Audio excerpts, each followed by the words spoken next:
right, so thank you. Anything you want to say to, as far as the conference, or I guess we'll have an announcement this evening about the party that's happening tonight.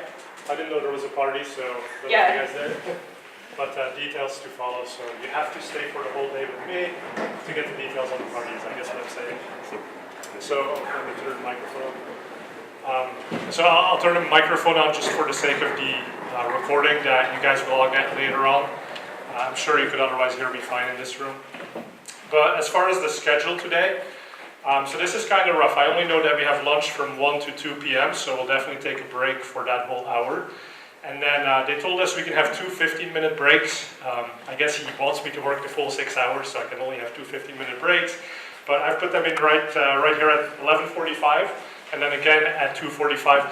Now, quick question: who here in the audience does like retail, e-commerce?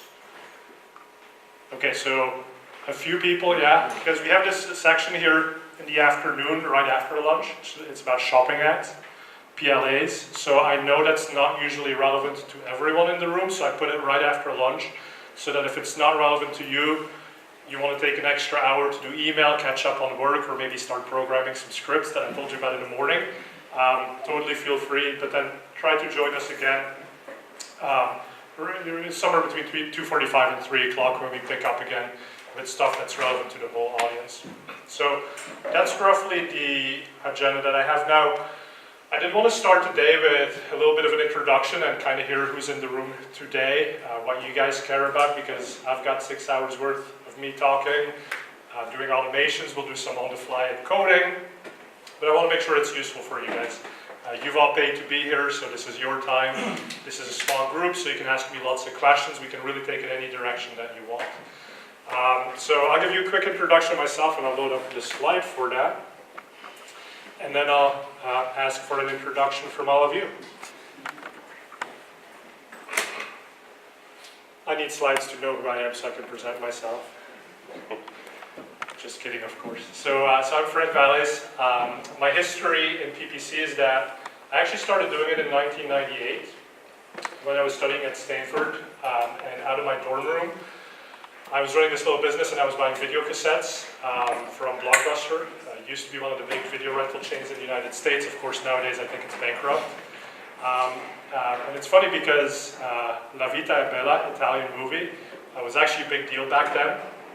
People loved it. And the way that the rental industry works is the video cassettes cost around $100 US the first couple of weeks of their release. So that really the only companies that can buy them are the video rental chains. But that movie was so big, so they bought hundreds of cassettes for every store, and then quickly, everybody had seen it, and they couldn't rent hundreds of cassettes per store anymore, so what they do is they liquidate them and they sell them to consumers. But there's supposed to be a date when they're allowed to do it, and they weren't really following that, so here I found these video cassettes being sold for 10, 15 bucks a piece before anyone could buy them. eBay was pretty big at the time, so I decided to take these video cassettes, put them on eBay, and I was selling them for $50, $60 a pop. Right? And that was great. I figured, well, how do I grow my business? And one of the ways that I could do it was to buy keywords using goto.com. So that was kind of brand new at the time, so I could buy keywords around the actors, the movie name, and actually start showing ads when people were searching specifically for that. Now, it was a whole wonky system. I mean, there was like bid jamming, there were all these tricks that you could do. But that was my first experience in PPC. And then I didn't see the light at the time. I really should have seen the light and said, oh my God, this is humongous. I should go to Google. Today I should quit Stanford. But I didn't, so I decided to get a job with a consulting firm called Sapient. And again, another Italy connection, so I ended up working in Italy for the Banca Popolare di Bergamo, of all places. So they needed some website built for online banking, and in 2001, I was in Milan working on that project for them. Anyway, consulting sort of, or the whole .com bubble burst, and that was